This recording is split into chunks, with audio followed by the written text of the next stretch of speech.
to our 145 session, Demystifying Japan. I'm really looking forward to this presentation for the reason that in Asia Pacific, one country that we very rarely engage with, and this is me personally and also from who I've spoken to, very rarely do we have business engagements with the Japanese. We understand there's a large opportunity, but there's also cultural differences and different ways that we would do traditional business within the region. So I think it's important that we get not only our Japanese members for ASCDI up with the rest of the organisation, but also hear from those that are successful with working with Japan to tell us about the challenges, the differences, and what makes them successful. So I've got two presenters here. First of all is Kalia, and she's the CEO for ARCO, which is an entity under the Clout Group, providing enterprise products, maintenance support, and ITAD services. They look after predominantly Japanese companies looking to expand their business to Japan. I've also got Mr. Tomonori Ichinose, I hope I pronounced that correct, is the Regional Vice President of Sales for ARCO. Similarly, he's responsible for the sales, maintenance support for ITAD services for their international customers and Japanese corporations. So I'm going to now hand over to Kalia to introduce herself, and I look forward to seeing how this works and working closer with our Japanese partners. Thank you.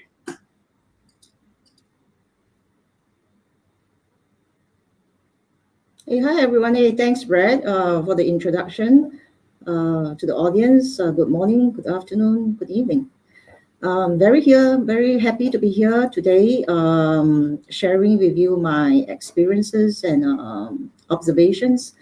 I must say that today I'm more intrigued by this industry that we operate in more than ever. I'm very passionate about what we do. I'm constantly amused by its changes as well as the opportunities that it presents. I always feel that there's always a space out there for the OEM market. That's what I call the primary market. And when there's a primary market, there's always a secondary market. And that's where we thrive.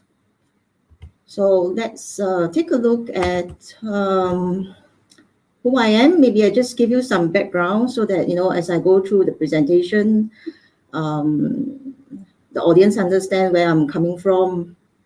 I must say that I'm no means a consultant.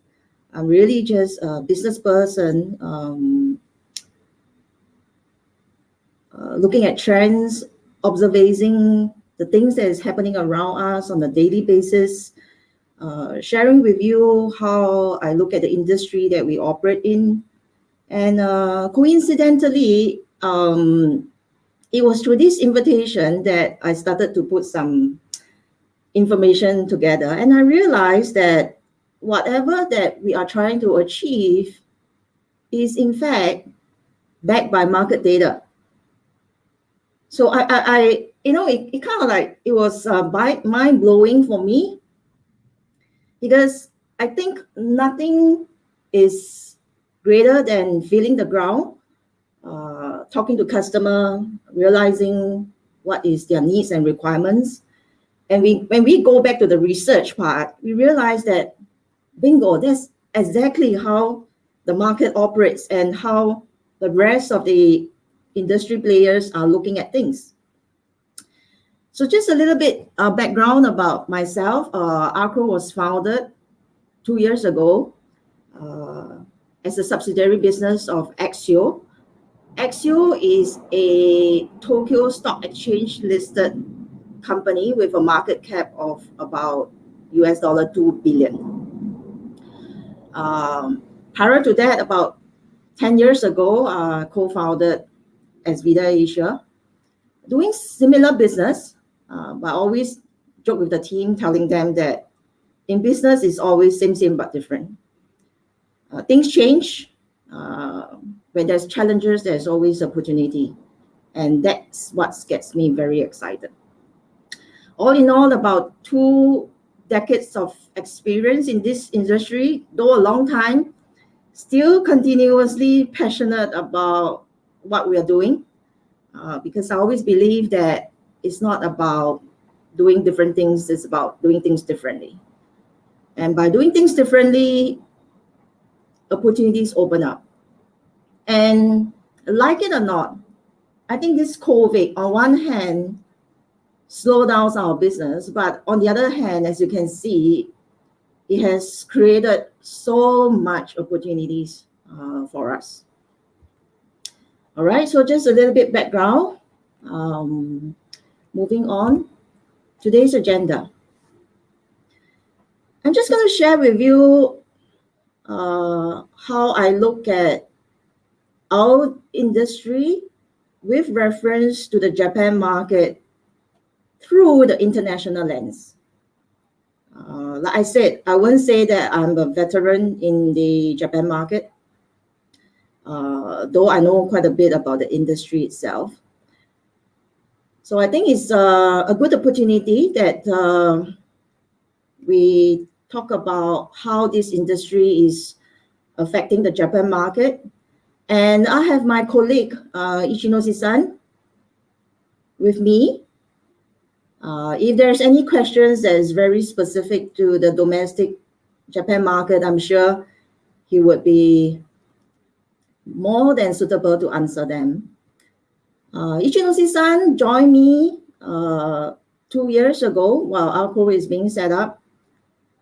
He relocated himself together with his family from Japan to Singapore. That is the kind of focus that we have in going after the Japan market. And it's also my wish for so many years to be able to understand and make sense of the Japan market, because after all, it's the third largest economy in the world. So I'm happy to have Ichinose-san with me building this business together and in many of the good years to come. So take a look at today's agenda. First thing first, like I said, we're going to take a look at what's happening in the world. What are the opportunities? Very specific to the Japan market. What do we need to note? And after knowing what's happening, it's all about execution. And when it comes to execution, it's about being very sensitive to the local market in terms of how they do business, what is the kind of culture and the practices that they have. And last but not least, I threw in like some bonus slides in terms of post-COVID priorities, because I always feel that by understanding how the CEOs think, it actually allows solution providers like us to really be flexible, adaptable, in having and creating solution that is cost effective, that makes sense to what the organization that is our customers are looking for or looking at. So this is primarily the agenda that we have for today. So let me kick it off by sharing the first observation that I noticed. For the past, I would say 3 years, I could sense seriously that the Japanese companies are expanding very aggressively overseas. Prior to that, because I've been in this market for about 20 years, prior to that, I must say that the American companies were very active in pursuing new business or company acquisitions in Asia Pacific, including Singapore. And I also noticed the Chinese companies approaching us after that. And in the recent, about 2 to 3 years ago, I'm starting to observe that Japanese companies are expanding very aggressively overseas. And I think there's a couple of reasons why they are doing that. First thing is, of course, there's so much cash in Japan.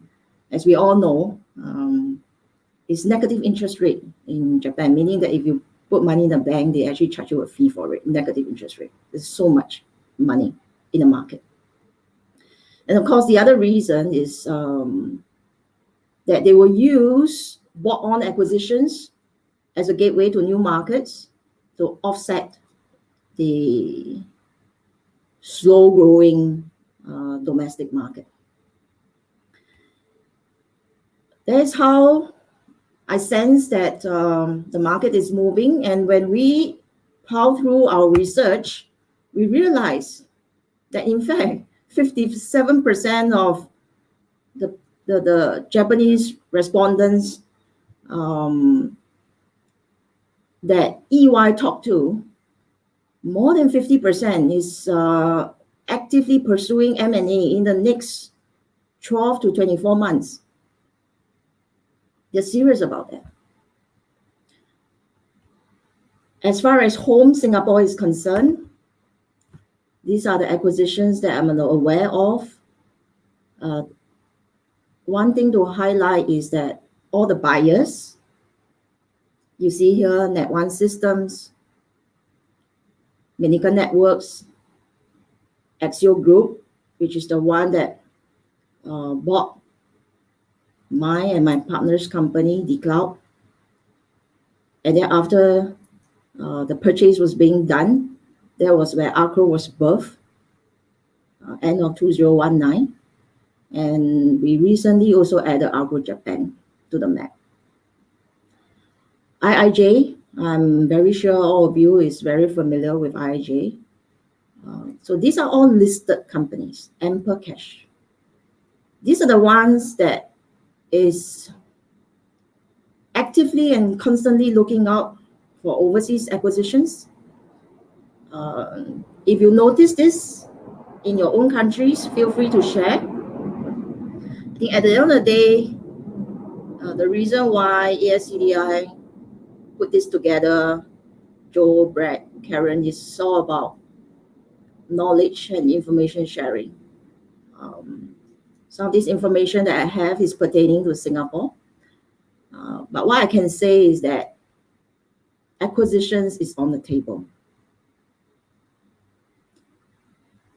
It may not be the only way to grow a company, but it is a way that a lot of the CEOs are actively looking at. Why? Because that's the quickest way to acquire products, capabilities, new markets. And likewise, for Acro, I'm also constantly looking at M&As as a bought-on strategy to enlarge the business that we have. So again, audience, if you have any intentions or you know of any company who is like-minded like us, we would like to come together to form a bigger venture, I'll be very keen and excited to explore and see what we can do together. So that's the first trend that I'm seeing. The Japanese company setting the stage, putting in a lot of dedication and commitment in growing the overseas market. So what that means is that we also have a lot of clients, Japanese clients, who expand overseas. And they will need capabilities. They will need capabilities like what we are offering today. While the Japanese companies expand beyond their domestic market globally, there is where the association, the industry come into play. How do we support them? How do we fit in to their overall strategy? And typically the projects that they have are either regional or global. Very specific markets that they are very keen, which they may find expertise lacking, could be Africa, Middle East. So it opens up wealth of opportunity, like I said, for an association or industry like us to come together. I always feel that we belong to a different world from the OEM, and there's only cooperation, meaning that sometimes we cooperate, sometimes we compete. So we are constantly, Acro is constantly also looking out for partners who's able to bring our skill sets to a different level. The second trend that we are seeing, I think this is really across the globe. It is not unique to Japan. The market is now huge, it's big on sustainability, about ESG, about corporate governance. And there's no difference in Japan. I think where we used to think that Japan always go for the newest, I think it's no longer true. I think times have changed. Now is the right time. The mindset, the thinking process is different. And it always goes back to just what this industry is good at. Reduce, reuse, recycle. It's about prolonging the asset life through ITAC, through third-party maintenance. It's about reuse of old equipment. It's about having a proper ITAC strategy for our clients. And we have all of this capability together with members of the association, members of the industry. Something that we cannot ignore. The market that we are operating in is expanding in a way that is sometimes beyond my imagination. The third trend is about leveraging partnerships for business growth. Like I said, COVID on one hand has probably slowed down some of our businesses, but on the other hand, it has created gaps. Gaps like what? Gaps like you can't travel as and when you like it. So same goes for the businesses. There's limitations on traveling. And that's why there is a reliance on partnerships. And today the technology is such that really a lot of things can be done without having to fly to that country specifically. You just need to have smart hands and legs in that country while you remotely control or you remotely configure and set up the systems and the environments that you require. So the limits on the traveling, yes, has created reliance on partnerships. And I'm feeling the same type of challenge and opportunity at the same time. While we do SD-WAN implementation across the globe, we need to depend on partners. My intention as a company is not to just every time when I have an opportunity, I set up a new office. I mean, frankly speaking, I feel like that is the old way. The new way is about a partner network. It's about operating in an ecosystem. It's about operating a platform business. And coincidentally, this is what we found out as well through the research, that businesses are partnering up. They see partnerships as a key success factor. I call this a gig economy. It means we no longer need to own the resources. You own the process, you own the methodology, you own the IP, you own everything, yet you own nothing in terms of the resources, the labor.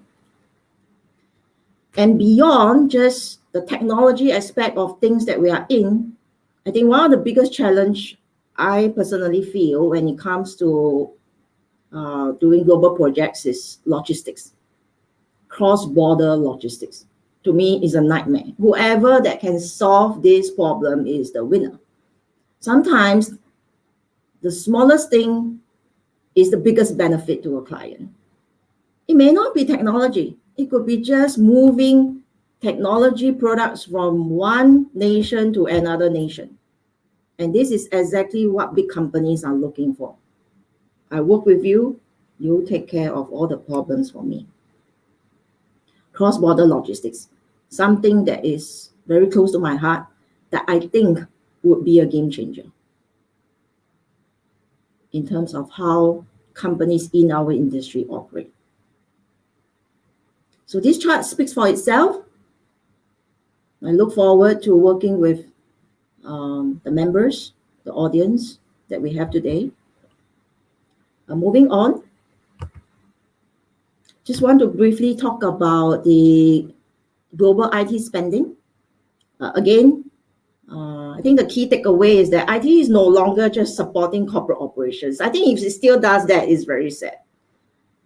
It is really about participating in the business value delivery. It's a revenue generator. It's not a cost structure, right?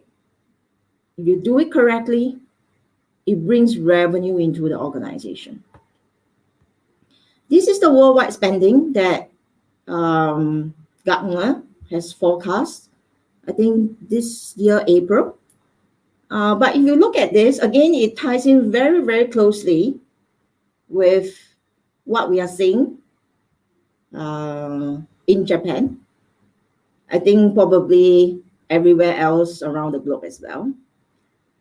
The data center systems, the market is expected to grow at about 4.5% from now over the next 5 years. I think something that I would like to bring our attention to, other than data center equipment,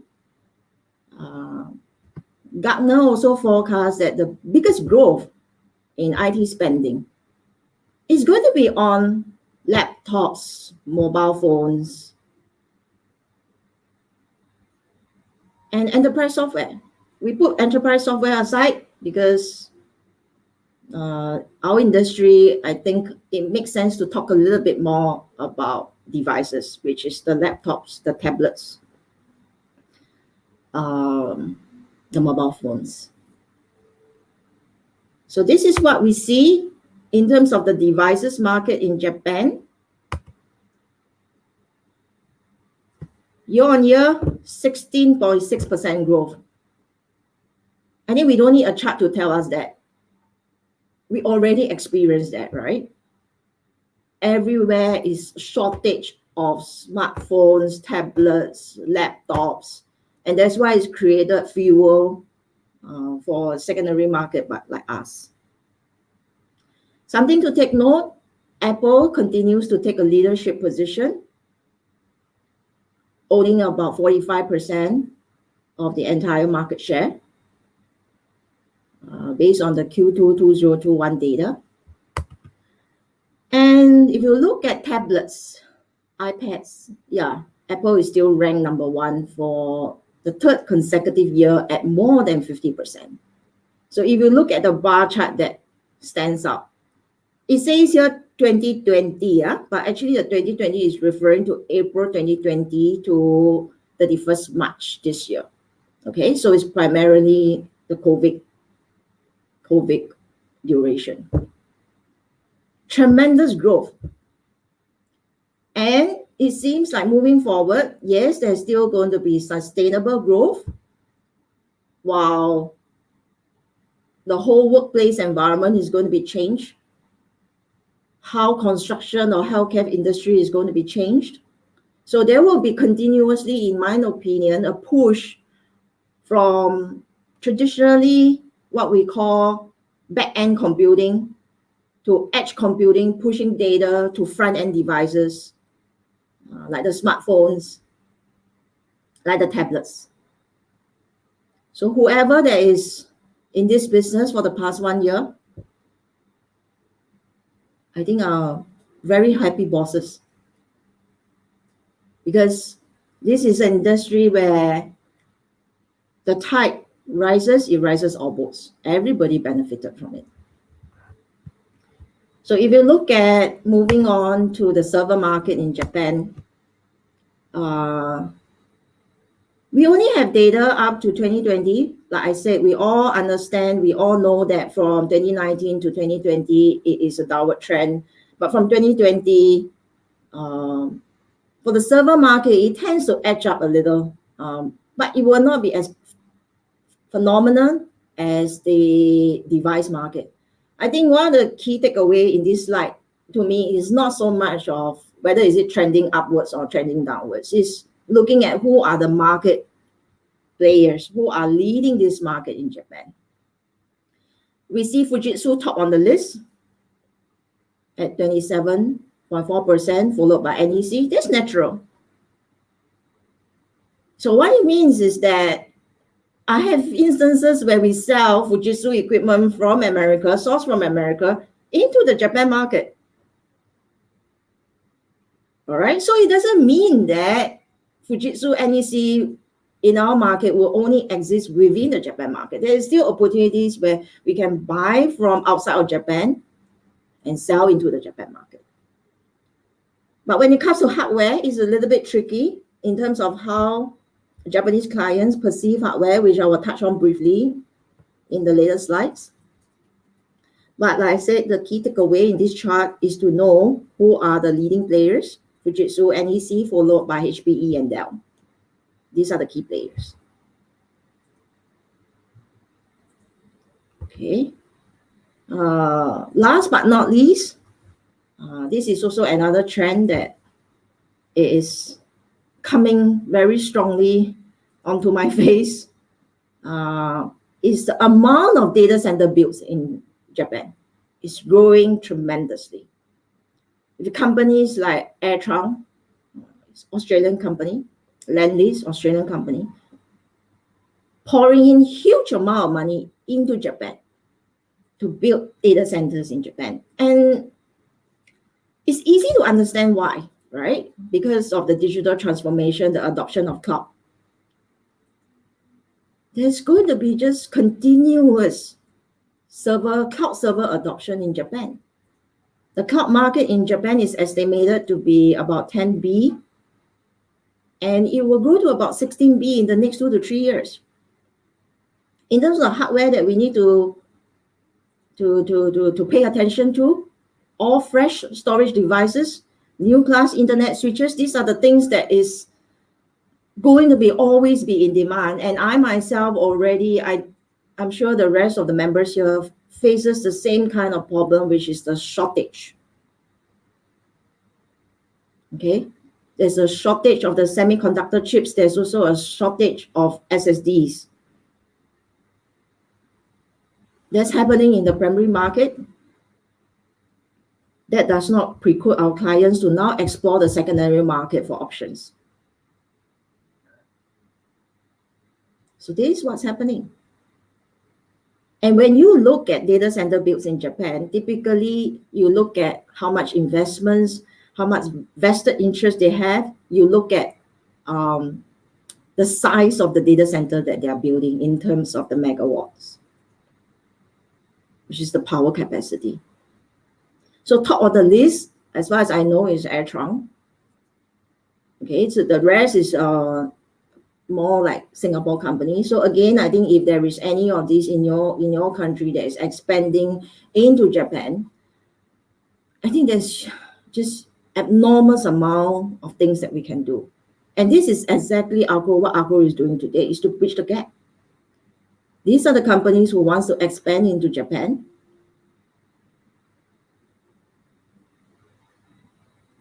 They need a gateway.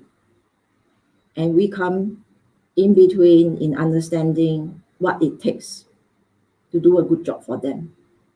But like I said, Agro itself alone, we will not be able to do it. We work with partners. So this is the last trend that I'm seeing. I'm particularly, if you ask me of all the trends, I'm particularly excited about this last trend, which is the data center builds. Because this is really up and coming. We all know that cloud computing is going to be the way to go. There's going to be just, the buyers have shifted from end users, from the banks, from the manufacturing to the cloud providers. So that's what I meant by over the 20 years. While things have changed, things didn't really change. It's just the buyers that have changed. Who are buying this stuff right now? We just need to go after the correct buyers. Something like that, we could probably talk about is the different ways of engaging with Japanese business versus international clients. I thought that this is something which I think the audience would be quite interested to know. I myself, I learned tons of it, over the past 2 years.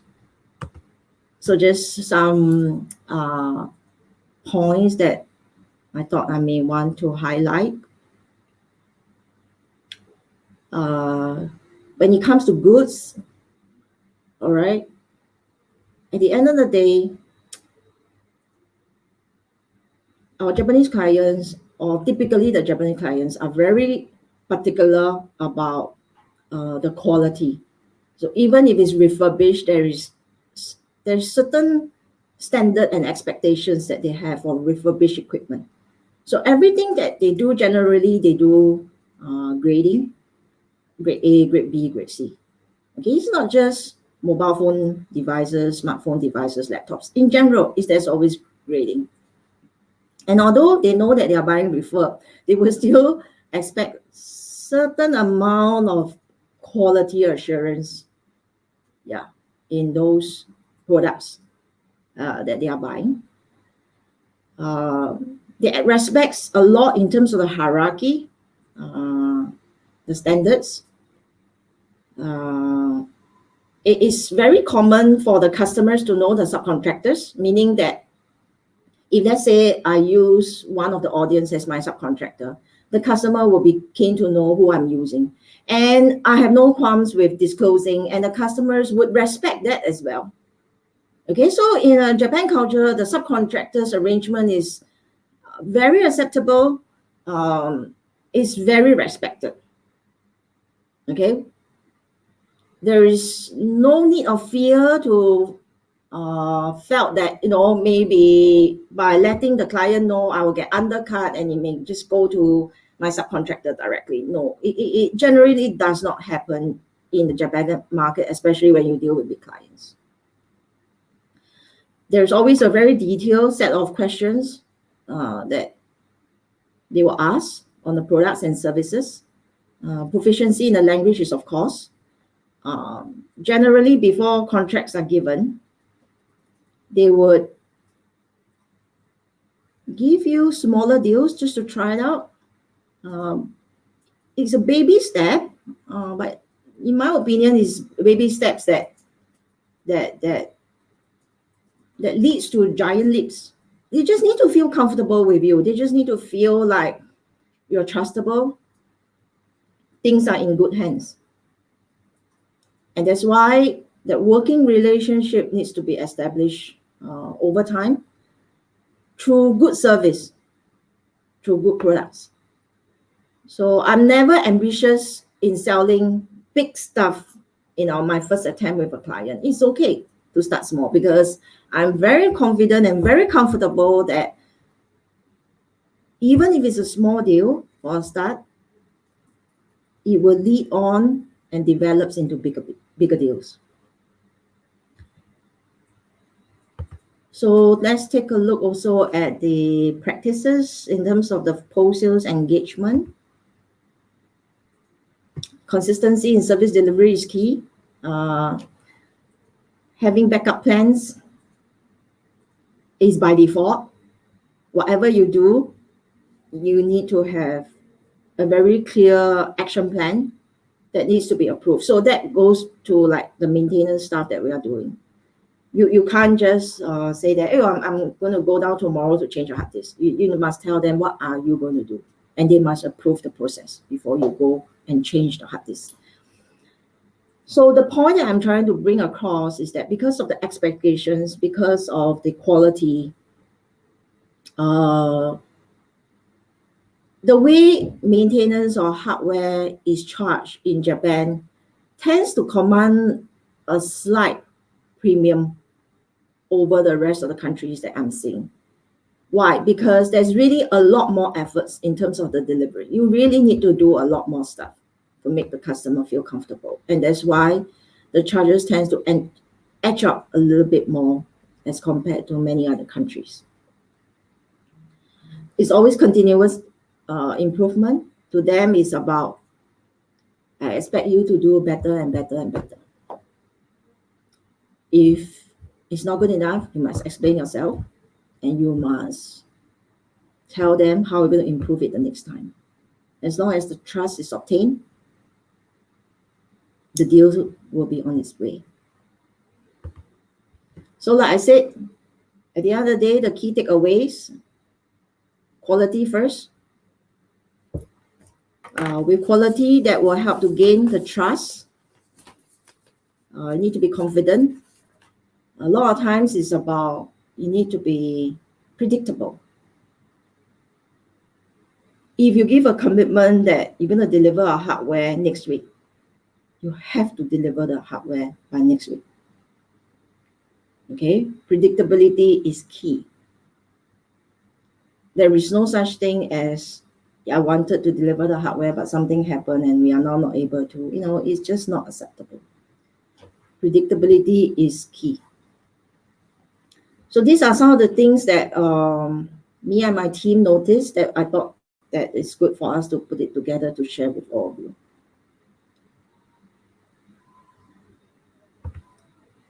Like I said, this is more like a bonus topic in terms of post-COVID. When it comes to the post-COVID priorities, like I said, it's always key to understand what is going through the minds of the CEOs, and to understand, because to me, selling is when you sell something that makes sense even before what your customer tells you what they want.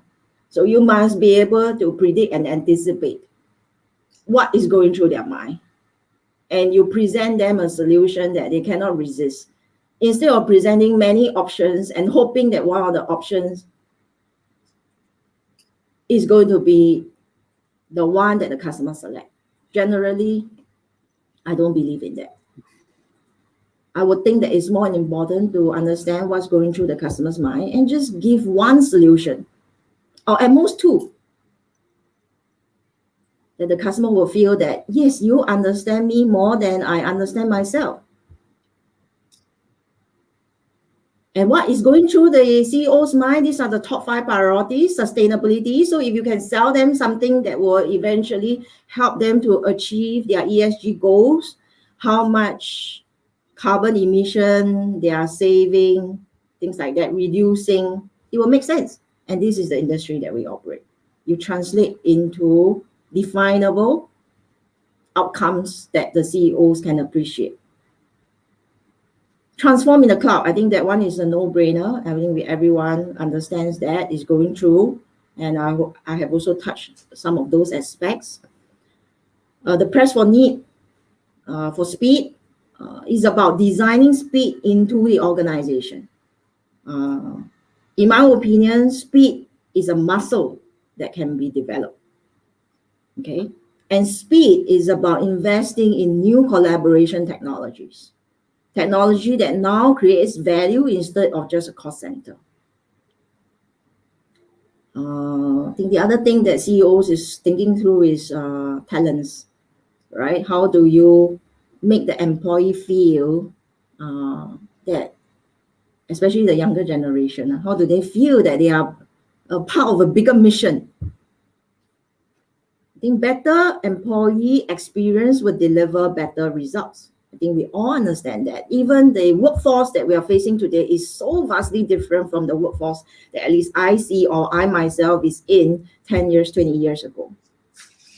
They want to be part of the progress, part of the success, right? And if somehow you are not able to put the talent quickly, there's always partner network that we can depend on, which is exactly what I'm doing today. Last but not least, operate with a purpose. Be very specific about what we want to do, what we are driving at, what's the gap that we're trying to close. Employees like to work for an organization that has a strong sense of purpose. I want to just leave you with this last digital transformation trends. You can read it up yourself. I've created the link here. I look at it. I must say, is mind-blowing. It requires quite a bit of imagination, because these are the things which we know is going to happen, but it's not in front of us right now. But we know that it's going to take shape, and it's going to transform the way we work, the way we operate business, the way customers give us deals. So I'll leave you with that. Thank you very much. Thank you, Kalia and Ichinose-san. Thank you for the great presentation and also the insights. So to our audience, please, if you have any questions of Kalia and Ako, and there is an emerging, opportunity to tap into the Japanese market, noting that 57% of Japanese organisations are looking at growing through acquisition. Growth through partnership is key. Logistics is a big issue, and a huge investment in laptops and software is going to be required. We also must remember that all that connects to the Internet of Things. So coming back to a little bit of how it all sort of connects together, there's relevance there. So once again, thank you for joining us, and I hope that it was of value. We're just about to move on to the next presentation now, which is how to secure your data with Blanco and Ultra Test Solutions. So thank you very much and have a good day. Thank you. Thank you.